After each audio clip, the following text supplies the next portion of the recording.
पिछले पार्ट में हमने देखा कि कैंग रेयर मॉन्स्टर सिविरैट के साथ फाइट करता है और उसे खत्म कर देता है, जिसके बाद उसे एक रेयर आइटम मार्बल मिलता है। तो उसे अनसील करवाने के लिए वो एडवेंचरर गिल्ड के अपराइजर में चला जाता है। वहाँ अपराइजर उसके मार्बल को बदल देता है, जिसकी वजह से कैंग को गुस्सा आ जाता है। और इस पार्ट की शुरुआत में हम देखते हैं कि कैंग उसके सर को पकड़कर टेबल पर बहुत तेजी से मारता है, जिसकी वजह से वहाँ पर बहुत सारा सामान भी टूट फूट कर इधर उधर उड़ने लगता है। और फिर हम उस अपराइजर को देखते हैं जिसकी हालत बहुत ही ज़्यादा बुरी हो गई होती है और उसके सर से खून निकल रहा होता है। दर्द से वो बहुत ही ज़्यादा चीख रहा होता है। तो कैंग उसके सर को वापस से पकड़ लेता है। तो ये देखते हुए वो अपराइजर कहने लगता है, तुम बहुत ही बड़ी मिस्टेक कर रहे हो, क्योंकि तुम्हें पता होना चाहिए कि तुम एडवेंचरर्स गिल्ड में हो और अगर मैंने एक सिग्नल दे दिया तो तुम्हारा काम यहीं पर ख़त्म कर दिया जाएगा। ये सुनकर कैंग और भी ज़्यादा सीरियस हो जाता है और कहने लगता है, ओह तुम सही कह रहे हो। और ये कहते हुए वो उस अपराइजर को एक बार फिर से टेबल पर जोर से मारता है, जिसकी वजह से अपराइजर की तो हालत ही ख़राब हो जाती है। तो वो रोते हुए कहने लगता है, प्लीज़ प्लीज़ मुझे छोड़ दो। लेकिन तभी हम देखते हैं कि कैंग अपनी स्निच स्किल को यूज करते हुए उसकी ब्लीडिंग को रोकने लगता है और अपराइजर को एक इविल लुक देते हुए कहने लगता है, ओह मुझे याद आया, मैंने तो अपने आप को इंट्रोड्यूस ही नहीं किया है, सॉरी। तो कैंग को इतनी ज़्यादा इविल लुक में देखकर वो अपराइजर बहुत ही ज़्यादा घबरा जाता है और डर से कांप रहा होता है और अपने मन में सोच रहा होता है, ब्लीडिंग रुक गई है क्या? क्या ये वही है? तभी कैंग स्माइल देते हुए कहने लगता है, मैं शैंगयोन कैंग हूँ, जो कि एक हीलर है। हीलर का नाम सुनते ही वो अपराइजर और भी ज़्यादा घबरा जाता है और फिर हमें बताया जाता है, एजुअल में एक बात कही जाती है, अगर तुम किसी हीलर को ठगते हो तो तुम कभी भी पकड़ में मत आओ, क्योंकि यहाँ पे दो तरह के हीलर होते हैं जो कि रेलिक्स को लेकर अपराइजर होम में आते हैं। या तो वो बहुत ही ज़्यादा पावरफुल होते हैं या फिर बस वो मज़े के लिए मॉन्स्टर्स को हंट कर देते हैं।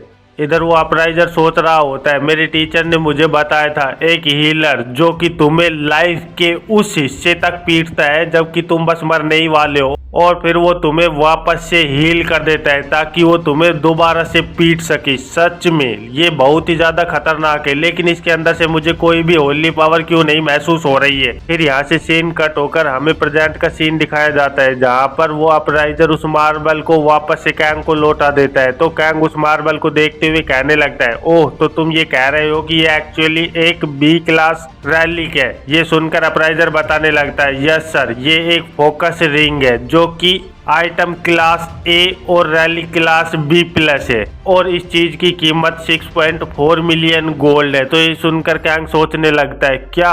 और तू इसे 1,20,000 गोल्ड में लेना चाहता था? क्या मैं तुझे मार दूं यहीं पर कैंग उससे पूछने लगता है, लेकिन ये इतनी ज़्यादा एक्सपेंसिव क्यों है? तो वो अपराइजर उसे बताने लगता है, फोकस रिंग जब भी इसे कोई इक्विप करता है तो ये उस इंसान को कंसंट्रेट करने में बहुत ही ज़्यादा मदद करती है। इसकी वजह से उस इंसान का माना इंक्रीज हो जाता है और उसके साथ डैमेज भी बहुत ही ज़्यादा बढ़ जाता है। साथ में उसे 10% इंक्रीज कास्टिंग स्पीड में मिलता है और 50% इंक्रीज उसकी मेंटलिटी में। और जैसा कि तुम जानते ही हो, अगर एक सोर्सरर अपना कंसंट्रेशन लूज कर दे तो फाइट उसकी वहीं पर खत्म हो जाएगी। तो ये सुनते हुए कैंग सोचने लगता है, ओह 50% इंक्रीज इन मेंटलिटी, सच में इसीलिए इसकी इतनी ज्यादा कीमत है, क्योंकि इसको बहुत ही ज्यादा तरीकों से यूज किया जा सकता है। ये तो मेरे लिए एक बहुत ही ज्यादा अच्छी फाइंडिंग है। और फिर कैंग उस अपराइजर से कहने लगता है, ठीक है फिर इसे जल्दी से अनसील कर दो और इसके साथ साथ मैं एक तालिस्मान भी लेना चाहूंगा। ये सुनकर वो अपराइजर घबराते हुए कहने लगता है, यस सर, मैं इसे अभी खत्म कर देता हूँ। उसके बाद यहाँ से सीन कट होकर हमें पब का सीन दिखाया जाता है जहाँ पर कैंग आ गया होता है और वहाँ पे लोग अपनी ड्रिंक्स कर रहे होते हैं। तो और इधर कैंग सोच रहा होता है, मैंने यहाँ पे बहुत सारे पैसे बना लिए हैं, इसलिए मुझे लगता है कि मुझे भी अब यहाँ पे एक ड्रिंक तो ले ही लेनी चाहिए। पर तभी कैंग के पास एक औरत आती है और वो कहने लगती है, ओह अभी हमारे पास कोई भी एम्प्टी टेबल नहीं है, इसीलिए अगर तुम चाहो तो तुम किसी और के साथ यहाँ पर बैठकर ड्रिंक कर सकते हो। फिर हमें एक आदमी को दिखाया जाता है जो कि वहाँ पर बैठकर अपनी ड्रिंक कर रहा होता है और वो कहने लगता है, मिस्टर कैंग। तो कैंग भी ये आवाज सुनकर उसकी तरफ मुड़कर देखता है और उसे देखकर बहुत ही ज्यादा खुश हो जाता है और कहने लगता है, हो जोंग किम। तो किम भी अपने हुड को निकालते हुए कैंग को बड़ी स्माइल के साथ ग्रीट करने लगता है और कहने लगता है बहुत ज्यादा लंबा टाइम बीत गया है हमें मिले हुए, सच में चलो आज तो मजा आ जाएगा। और फिर हम देखते हैं कि कैंग और किम दोनों साथ में बैठकर ड्रिंक करने के लिए तैयार हो जाते हैं। तो कैंग कहने लगता है हमें मिले हुए लगभग 2 मंथ हो गई हैं। तभी किम कैंग से कहने लगता है आज तो तुम सच में बहुत ही ज्यादा अच्छे टाइम पर मिले हो, क्योंकि आज ही मुझे एक बहुत बड़ा पे चेक मिला है। तो ये सुनकर कैंग पूछने लगता है आखिरकार तुम्हें कितने पैसे मिले हैं। तो किम बताने लगता है मुझे पूरे के पूरे 2 मिलियन गोल्ड मिले हैं और खुश होते हुए कहने लगता है सच में ये बहुत ही ज्यादा अमेजिंग है ना, चलो फिर हम यहाँ पर कुछ भी पी सकते हैं, इसीलिए तुम्हें जो चाहिए वो तुम ऑर्डर कर सकते हो। और वो चिल्लाते हुए कहने लगता है एक और बियर मेरे लिए प्लीज। तो किम को ऐसा करते हुए देखकर कैंग उससे कहने लगता है अगर ये इतनी ज्यादा अच्छी बात है तो एक बियर से कुछ नहीं होने वाला, चलो हम ऐसा कुछ ट्राई करते हैं। और वो एक पोस्टर किम को दिखाने लगता है जिसमें एक ड्रिंक होती है जिसकी कीमत 1.9 मिलियन होती है। तो उसे देखकर किम भी बहुत ही ज्यादा चौंक जाता है और कहने लगता है क्या 1.9 मिलियन, इसकी कीमत तो बहुत ही ज्यादा है, इतने तो मेरे पास अब बचे भी नहीं है। तो ये सुनकर कैंग बहुत ही ज्यादा खुश हो जाता है और वो मुस्कुराते हुए कहने लगता है ठीक है तो फिर इस बार वाली ड्रिंक मैं कर देता हूँ। और फिर हम देखते हैं कि उनकी ड्रिंक उनकी टेबल पर लगा दी जाती है। तो किम उस ड्रिंक को देखते हुए कहने लगता है ओह मैंने कभी नहीं सोचा था कि तुम मुझसे भी ज्यादा अच्छा कर पाओगे। तो कैंग उससे कहने लगता है ओह आज मैं बहुत ही ज्यादा लकी था, इसीलिए मेरे पास इतने ज्यादा पैसे आ पाए।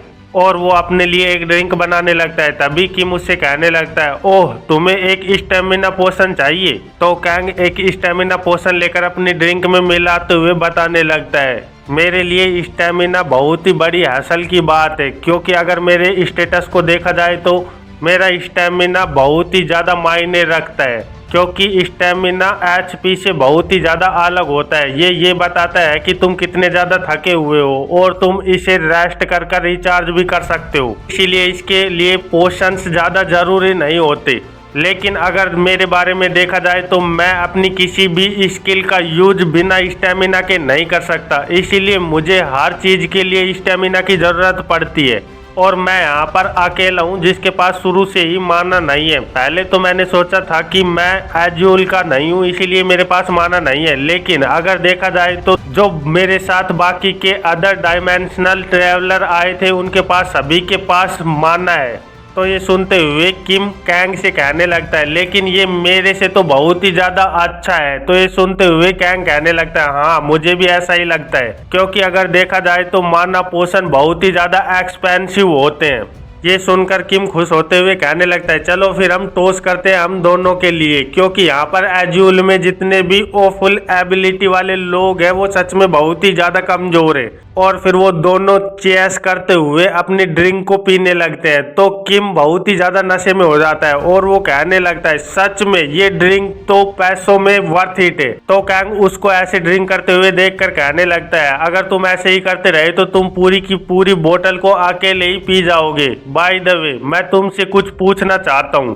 तो किम भी सीरियस होते हुए कहने लगता है क्या, आखिरकार वो क्या बात है, क्या वो बहुत ही ज्यादा इम्पोर्टेंट है। तो कैंग कहने लगता है यहाँ पर बहुत सारे लोग हैं और जो मैं बात करने वाला हूँ वो सच में बहुत ही ज्यादा इम्पोर्टेंट है, इसलिए मुझे पहले कम्युनिकेशन ऑफ गॉड को ऑफ करना होगा। और फिर हम देखते हैं कि कैंग अपने कम्युनिकेशन ऑफ गॉड को डिसेबल कर देता है, जिसकी वजह से वहाँ पर जो बातें हो रही होती है वो हमें भी नहीं समझ आ रही होती। फिर किम कैंग से कहने लगता है आखिरकार क्या बात है, क्या तुम्हें कोई ऐसा रास्ता मिल गया है जिसकी वजह से हम घर वापस जा सकते हैं। तो कैंग उसे कहने लगता है तुम तो बहुत ही ज़्यादा एक्सेप्ट कर रहे हो, ऐसा कुछ नहीं है, मुझे सिर्फ एक नई स्किल मिली है, लेकिन उस स्किल में थोड़ी सी कुछ अजीब सी बात है, क्योंकि उसके पीछे एक ब्लैक स्टार लगा हुआ है। तो किम ये बात सुनकर कहने लगता है क्या तुम्हारे पास कोई ऐसी स्किल है जिसके पीछे स्टार लगा हुआ है, लेकिन मेरे पास तो ऐसी कोई भी स्किल नहीं है। तो कैंग उसे बताने लगता है ये मेरा भी पहला टाइम है जब मुझे ऐसी कोई स्किल मिली है और मुझे इसके बारे में अच्छे से कुछ भी नहीं पता है, इसलिए मैंने सोचा कि मुझे तुमसे पूछ लेना चाहिए, क्योंकि इस स्किल को देखने से ये मुझे नॉर्मल स्किल से बहुत ही ज़्यादा अच्छी लग रही है। क्या मैं इसके द्वारा अकेला ही रेयर मॉन्स्टर्स को हंट कर सकता हूँ? क्या तुम इस स्किल के बारे में कुछ भी जानते हो? तभी किम को कुछ याद आ जाता है और वो कहने लगता है, ओह वेट, मुझे ऐसा लगता है कि मैंने ऐसी ब्लैक स्टार स्किल के बारे में पहले भी कहीं पर सुना हुआ है। शायद मैं पहले भी ऐसे किसी आदमी से मिल चुका हूँ जिसके पास ऐसी कोई स्किल है। तो ये सुनते हुए कैंग थोड़ा सा शॉक हो जाता है और वो कहने लगता है, सच में? आखिरकार वो कौन है?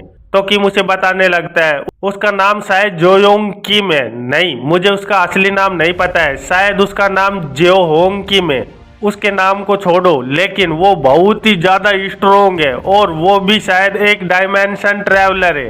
पर वो सच में बहुत ही ज्यादा अलग लेवल पर है, क्योंकि जब वो फाइट पर उतरता है तो वो अकेले ही सब कुछ खत्म कर देता है। इसीलिए मैंने उससे पूछा कि आखिरकार तुम इतने ज्यादा स्ट्रोंग और पावरफुल कैसे हो गए। तो उसने मुझे बताया कि उसके पास एक इंचेंटेड स्किल है जिसके पीछे ब्लैक स्टार लगा हुआ है। और जब हमारा हंट का लास्ट डे चल रहा था तो वो आसमान की ओर देखकर बहुत ही ज्यादा चिल्ला रहा था और कह रहा था, फाइनली मुझे वो मिल ही गया। अब मेरे पास ब्लैक स्टार की 4 स्किल आ गई हैं, जिन्हें मिलाकर मैं उस स्किल का निर्माण कर सकता हूँ। तो कैंग उससे पूछने लगता है, क्या वो 4 स्किल को मिला के कुछ करने वाला था? तो किम उसे बताने लगता है, हाँ शायद ये रास्ता है हमारे घर वापस जाने का। घर वापस जाने की बात सुनकर कैंग बहुत ही ज्यादा शॉक हो जाता है और सोचने लगता है, क्या हम घर वापस भी जा सकते हैं? क्या यहाँ पर ऐसा कोई रास्ता है जिससे हम घर वापस जा सकें? क्या सच में ऐसा हो भी सकता है? मुझे इस बारे में कुछ भी नहीं पता है, लेकिन अगर ऐसा कुछ हो सकता है तो मुझे चांस लेना चाहिए। और यही इस चैप्टर का अंत हो जाता है। नेक्स्ट चैप्टर की शुरुआत में हम देखते हैं पब का सीन और वहाँ पे किम कैंग से कह रहा होता है, आज के लिए बहुत ही ज्यादा धन्यवाद। और फिर वो वहां से जाने के लिए तैयार हो जाता है। फिर वो उस बोतल को पकड़कर कहने लगता है, मैं जल्दी ही 4 मिलियन बनाने वाला हूँ ताकि हम दोनों मिलकर वापस से इसे ड्रिंक कर पाए। तो ये सुनकर कैंग हंसते हुए कहने लगता है, हाँ ठीक है, मैं इस बात को ध्यान रखूंगा। तो किम भी उससे कहने लगता है, मैं वापस से अपने इन में जा रहा हूँ। आखिरकार अब तुम क्या करने वाले हो? तो कैंग उसे बताने लगता है, मुझे कहीं पर जाना है ताकि मैं वहां पर जाकर कुछ पोशंस को ले पाऊं। ये सुनकर किम कैंग को बाय करते हुए वहां से निकल जाता है और इधर कैंग खड़ा हुआ सोच रहा होता है, क्या सच में क्या ऐसा हो भी सकता है? जब मैं एक बार 4 ब्लैक स्टार स्किल्स को कलेक्ट कर लूंगा, क्या उससे कुछ बदलने वाला है? सच में मुझे ये करके देखना ही होगा। शायद उन स्किल्स की मदद से मैं आराम से घर वापस जा सकता हूँ।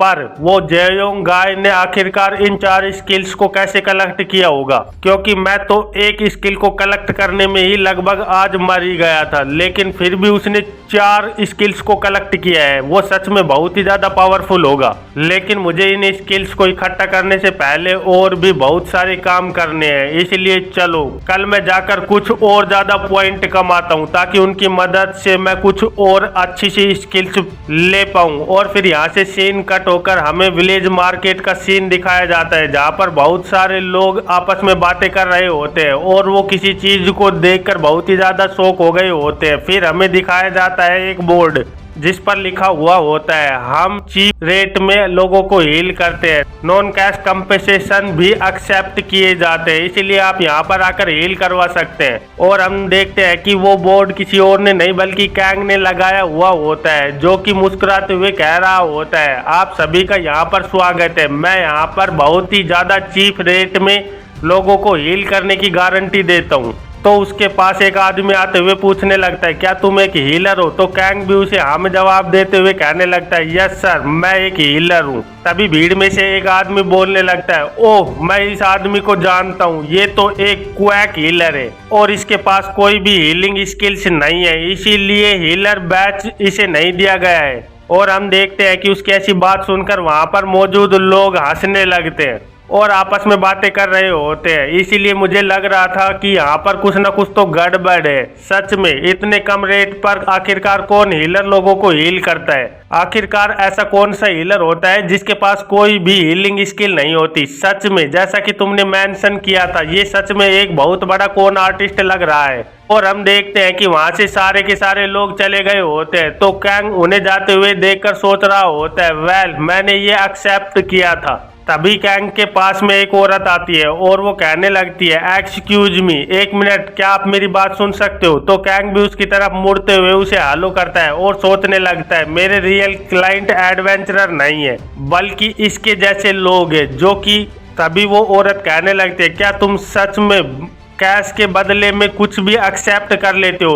मेरे पास ये कुछ पोटैटोज है, क्या तुम इन्हें लेकर मेरा काम कर सकते हो? तो कैंग खुश होते हुए कहने लगता है, श्योर, मैं ये ले सकता हूँ, तुम्हें इस बात की चिंता करने की जरूरत नहीं है। फिर वो औरत अपने हाथ से पट्टियां निकालते हुए कहने लगती है, मेरा हाथ मेरे खेत पर इंजर्ड हो गया है और मैंने पहले सुना है कि मेरे साथी में से एक ने अपनी फिंगर को किसी चीज की वजह से कट कर लिया था, लेकिन बाद में वो इन्फेक्टेड हो गया और वो उस वजह से मर गई। तो कैंग ये सुनकर सोचने लगता है, टिटनिस, क्योंकि इस दुनिया के अंदर उसकी कोई भी वैक्सीन नहीं है, इसलिए बहुत ही ज्यादा खतरनाक बीमारी है। तो वो उस औरत की ओर देखते हुए कहने लगता है, एक मिनट रुको, मुझे पहले इस वुंड को नजदीक से देखना होगा। फिर कैंग अपनी ऑब्जर्व आईज को एक्टिव कर उसे देखने लगता है और फिर वो देखता है कि उसके हाथ के ऊपर एक हो की वजह से स्क्रैच आया हुआ है और इस घाव को लगे हुए 2 दिन बीत गए हैं और अगर इसकी बैंडेज को रेगुलरली चेंज नहीं किया गया है तो इसमें इन्फेक्शन का बहुत ही ज्यादा बड़ा खतरा है। तो ये देखते हुए कैंग सोचने लगता है, किस्मत से ये टिटनिस नहीं है। तो वो उस औरत को कहने लगता है, ये ज्यादा कोई सीरियस बात नहीं है, मैं इसे आराम से ठीक कर सकता हूँ। तो ये सुनकर वो औरत भी बहुत ही ज्यादा खुश हो जाती है और कहने लगती है, सच में आप बहुत ही ज्यादा अच्छे हो। और फिर वो उस पोटैटो की बास्केट को उस टेबल के ऊपर रख देती है और फिर कैंग कहने लगता है, चलो फिर ये लो, और ये इस काम को जल्दी ही कर देगा। ये एक पोषण से बनी हुई क्रीम है, अगर तुम इसे लगाती हो तो तुम्हारा घाव बहुत ही ज्यादा जल्दी भर जाएगा। इसे तुम ब्रेकफास्ट और डिनर के बाद लगा सकती हो। इसके साथ साथ तुम्हें ध्यान रखना होगा कि तुम्हें इस घाव के ऊपर साफ बैंडेज को यूज करना है। और अपने मन में सोचने लगता है, ओ हाँ, इसके पास तो साफ बैंडेज होंगी ही नहीं। तभी वो पीछे मुड़ते हुए कहने लगता है, एक मिनट रुको, मैं अभी आता हूँ। और फिर हम देखते हैं कि वो हे के कुछ बंडल्स को लेकर उनकी बैंडेज बनाने लगता है और कहने लगता है, मैं इन्हें आराम से बैंडेज में बदल सकता हूँ क्योंकि मेरे पास फैब्रिक मेकिंग की स्किल है, जिसकी वजह से मैं आराम से अच्छी और साफ बैंडेज बना सकता हूँ। और वो उस बैंडेज को हाथ में पकड़ते हुए उस औरत से कहने लगता है, रुको एक मिनट, मैं तुम्हारे लिए अभी कुछ नई बैंडेज का निर्माण कर देता हूँ। और अपने मन में सोचने लगता है, ये नई बैंडेज नहीं खरीद सकती क्योंकि कॉमनर्स के लिए नई बैंडेज खरीदना बहुत ही ज्यादा कीमती होता है। फिर हम देखते हैं कि कैंग उसके हाथ पर पट्टियां बांध देता है, जिसे देखकर वो औरत बहुत ही ज्यादा खुश हो रही होती है और वो कैंग को थैंक यू कहने लगती है। तो कैंग भी उस औरत को बाय करते हुए सोचने लगता है, सच में ये तो बहुत ही ज्यादा आराम से हो गया और इसके साथ साथ मुझे मेरे पॉइंट भी मिल गए। इसके बाद हम देखते हैं कि वहाँ पर बहुत सारे लोग आ गए होते हैं जो कि कैंग को बोल रहे होते हैं, सर क्या आप सच में बिना पैसों के ही लोगों को हील कर रहे हैं? क्या आप मेरे घाव को भी ठीक कर सकते हैं? प्लीज सर, पहले मेरे घाव को चेक कीजिए। और हम देखते हैं कि कैंग ये सुनकर बहुत ही ज्यादा खुश हो गया होता है और वो उन सब लोगों को हील करने लगता है, जिसकी वजह से उसे बहुत ही ज्यादा पॉइंट मिल रहे होते हैं। तो कैंग भी उन पॉइंट्स को देखकर बहुत ही ज्यादा खुश हो रहा होता है और सोच रहा होता है, सच में मैं यहाँ पर लोगों को हील इन पॉइंट की वजह से ही कर रहा हूँ क्योंकि इन पॉइंट की वजह से मैं बहुत ही ज्यादा प्रॉफिट में हूँ। और फिर कैंग उन पॉइंट्स को देखकर सोच रहा होता है, आज मैंने बहुत सारे पॉइंट कमा लिए हैं। वैसे मॉन्स्टर को हंट करना बुरा नहीं है, लेकिन आराम से बैठकर लोगों को पीसफुली हील कर इतने ज्यादा पॉइंट कमा सकता हूं, तो फिर मैं ऐसा क्यों करूं? मुझे ऐसा लगता है कि मुझे ऐसे ही क्लाइंट्स को फ्यूचर में लेना चाहिए ताकि मैं आराम से पॉइंट्स कमा पाऊं। पर तभी वहां पर कोई आ जाता है और वो कैंग के सामानों को तोड़ने लगता है। तो कैंग पीछे मुड़ते हुए देखने लगता है कि आखिरकार वो कौन है जिसकी इतनी हिम्मत हुई। और वो देखता है कि उसके सामने एक आदमी खड़ा हुआ होता है जो कि कह रहा होता है, क्या तुम इस शैक को एक शॉप समझते हो? आखिरकार तुम यहाँ पर कर क्या रहे हो?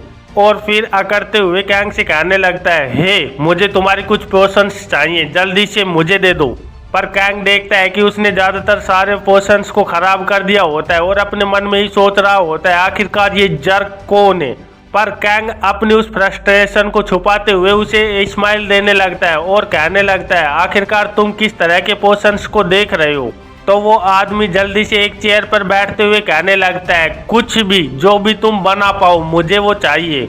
और वो आदमी अपने मन में सोच रहा होता है, सच में ये कितनी छोटी सी जगह है, क्या यहाँ पर कोई किसी आदमी को हील भी कर सकता है या फिर पोशंस बना सकता है। सच में मुझे तो ऐसा लग रहा है कि ये आदमी लोगों को ठग रहा है। लेकिन तभी कैंग अपनी रैक में से एक पोशंस को बाहर निकालने लगता है और कहने लगता है, मुझे नहीं पता कि आपको आखिरकार क्या चाहिए, लेकिन फिर भी मेरे पास ये चीज है, आप इसको यूज कर देख सकते हो। कैंग को ऐसा बर्ताव करते हुए देखकर वो लोग शॉक हो जाते हैं और वो आदमी कहने लगता है, ओह तो तुम वो आदमी हो, तुम सच में बहुत ही ज्यादा लकी हो कि तुम एक हीलर हो। मेरा नाम ली हार्ट है और मैं हाउस एरलेव का थर्ड सन हूँ। ये सुनकर कैंग मन में सोचने लगता है, एरलेव एक बहुत ही ज्यादा हाई इन्फ्लुएंस फैमिली है। तो वो उन लोगों से कहने लगता है, आखिरकार सर आप यहाँ पर क्या करने आए हैं, क्या मुझे आप डिटेल में बता सकते हैं। कैंग की ऐसी बात सुनकर उस आदमी का बॉडीगार्ड बोलने लगता है, मुझे माफ करना सर, हमारे हाउस के लॉर्ड हैर्थ ने आपको पर्सनली एक फॉर्मल रिक्वेस्ट भेजी है, क्या आप उसे लेना चाहेंगे। और यहीं इस चैप्टर का अंत हो जाता है। तो फिर मिलते हैं एक नई चैप्टर में, तब तक के लिए बाय बाय।